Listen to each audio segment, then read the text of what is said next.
ان شاء الله النهارده بحبه البركه دي او الحبه السوداء هنعمل المشروب ده. المشروب دوت هيغسل لك صدرك، هيعالج لك الكحه الحاده، هيعالج لك اي بلغم، مشاكل ضيق التنفس. لو عندك حساسيه على الصدر هتظبطها برضه.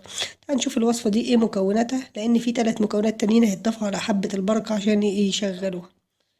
هنقول المكونات اللي معانا ونقول ايه وظيفتها للجهاز التنفسي، وازاي نستخدم الوصفة وناخدها لمدة قد ايه. المكونات اللي معانا اول واحد هو الكمون. شوفوا شكله عشان لو انتوا جايين تشتروه تعرفوا شكله. ده الكمون الحب، كل اللي احنا نعوزه حبوب. دي الحبة السوداء او حبة البركة. التانيين بقى اللي في اكياس معانا كراوية. بصوا شكلها، نقرب جامد اهو. تمام، دي شكلها، انما ده الكمون. شكلهم قريبين اوي من بعض، حتى انا كاتبه عليها عشان ما انساهاش. بس هنا في ده الشمر، ده اسمه شمر. تمام، يبقى كده عرفتوا ال4 مكونات معانا.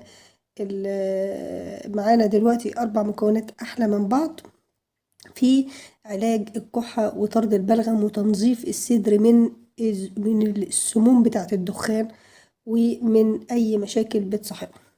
يبقى اول حاجة نشوف ايه اهمية كل واحد للصدر، وبعد كده هنعمل وصفة مع بعض.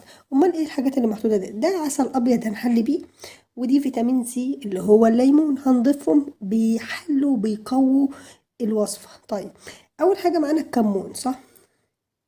الكمون اللي معانا هو كمون حصى. الكمون ليه وظيفة ان هو بيغسل لك الرئتين، بمعنى انك لو انت مسكت الرئتين بتوعك وغسلتيهم بره، هو الكمون بيعمل كده وهم موجودين جوه. ازاي؟ الكمون ليه دور فعال في عملية غسل وإزالة البلغم من على الصدر. وحتى لو انت كنت بتدخن ولسه عندك بلغم وعندك مشاكل على الصدر كتير قوي، بيجيلك حساسية، فالكمون لوحده اصلا، على فكرة الكمون ده لو استخدمتوه لوحده هيعالج لكم البلغم بطريقة مباشرة وبيعالج حساسية الصدر. طيب نخش على تاني حاجة معانا، وهي الكراوية. الكراوية دي لو ما استخدمتوهاش لازم تستخدموها على فكرة في مرة في حياتكم مثلا للصدر. ايه اهمية الكراوية؟ الكراوية دي بتحتوي على معادن مهمة جدا جدا وعناصر غذائية. مش ممكن تلاقوا في الكراوية دي حاجات كتير زي النحاس، البوتاسيوم، الحديد، الكالسيوم، السيلينيوم رافع مناعة، والمغنيسيوم والمنجنيز والزنك. الزنك دلوقتي كل الناس بياخدوه لعلاج كورونا والحاجات دي عشان الزنك رافع مناعة، فما هو اصلا موجود في الكراوية. وفي عناصر مهمة جدا جدا. الكراوية هتغسل لك صدرك وتعالج لك الحساسية. ولو حضرتك بيجيلك نوبات كده من ضيق التنفس ما بتعرفش تاخد نفسك كتير، هي برضو مع كتر زيادة وإفراز البلغم من على صدرك هتحس ان صدرك بقى واسع ونفسك بقى احسن من الاول بكتير. تمام. هل تقتصر دور الكراوية بس على علاج الصدر، ان هو تغسل لي صدري وبس؟ لا، بتخش في حاجات تانية كتير، زي مثلا بتعالج لك إمساك وإسهال. بتعالج المشاكل دي جدا، وبتعالج لو بيجيلك انتفاخات كتير. حتى تلاحظوا الأطفال، الدكتور الأطفال يقول للأم لو ابنك بطنه بتنفخ كتير وبيجيله انتفاخات شربيه كراوية. الكراوية واليانسون حاجات حلوة قوي لنفخ البطن والغذاء، وبتقلل الوزن، ومهمة جدا برضو لصحة القلب، وبتقلل من آلام الدورة الشهرية وحاجات كتير. دي الكراوية، معلومات بس بسيطة تعرفوها لنفسكم يعني. طب نخش بعد كده في الشمر. هل الشمر مفيد لمريض الجهاز التنفسي؟ اه، الشمر ليه فوائد كتير جدا جدا. زيت الشمر اصلا بيحتوي على مواد وهرمونات قوية بتغسل لكم صدركم، ومهم اكتر اكتر اكتر في علاج الحساسية. تمام.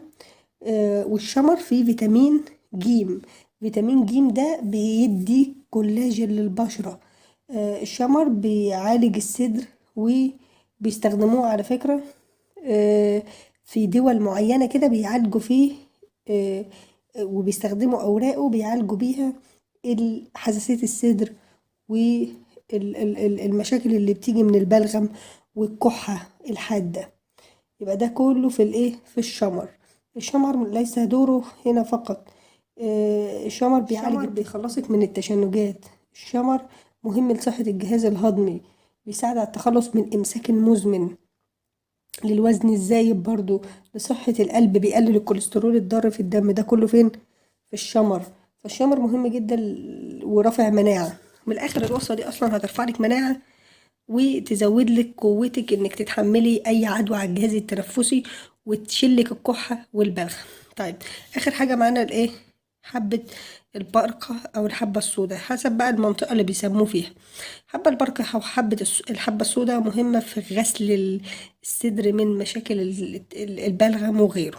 كده خلصنا باختصار يعني فوائد كل حاجة فيها، لان عمرك ما تاخد حاجة لما تكون عارف هي بتعمل ايه. طب نيجي للطريقة ازاي نعمله. اول حاجه هنحتاج معلقه، هي المقادير واحده، معلقه من كل نوع. ونعمل ايه؟ معلقه من كل نوع، وهنجيب حاجه نغلي فيها. بصوا اهو، معلقه من كل نوع من كل صنف كده، تاخدوا نفس المقدار. هناخد برضو شمر وكراوي، نغسلهم غسله حلوه بقى، ونحطهم بقى على النار لمدة من 10 دقايق، ربع ساعة، تلت ساعة، أكتر حاجة نص ساعة. يبقى تسيبهم على النار قد ايه؟ تقريبا نص ساعة. آخر حاجة الكراوية نحطها. يبقى معانا الأربع مكونات اهو، حبة البركة، كراوية، كمون، شمر. ندخلهم كلهم مع بعض كده، ونبدأ بقى نحطهم على النار لمدة تلت ساعة أو نص ساعة، ونيجي نوريكم اللون بتاعهم بقى عامل ازاي والدنيا اتغيرت ازاي. بعد ما تغلوهم الأربع مكونات وتصفوهم، هيطلع معاكم المشروب ده. المشروب ده ناتج ان احنا سخنا الاربع مكونات على النار لمدة تلت ساعة نص ساعة، ونبدأ بقى نستخدمهم. هنستخدمهم ازاي؟ اول حاجة برضو ما ننساش لما تتحط على النار نجيب بقى ايه، ننزله من على النار، نجيب بقى ليمون كده ونعصر كده، نحط فيتامين سي، نحط مثلا ايه العسل الابيض، بس تتأكدي ان العسل الابيض خام، عشان اهم حاجة يكون عسل ابيض خام. أهو. ما تكتريش عسل ابيض قوي عشان المكونات اللي معانا.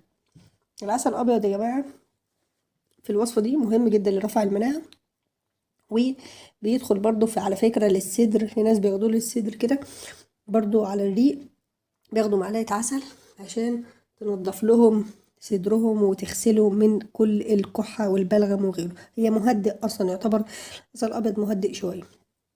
طيب بعد كده نعمل ايه؟ ناخد الوصفه دي ازاي. الكوبايه دي بتشرب مرة واحدة في اليوم، عايزة تشربيها على الريق اشربيها، عايزة تشربيها في أي وقت تاني اشربيها.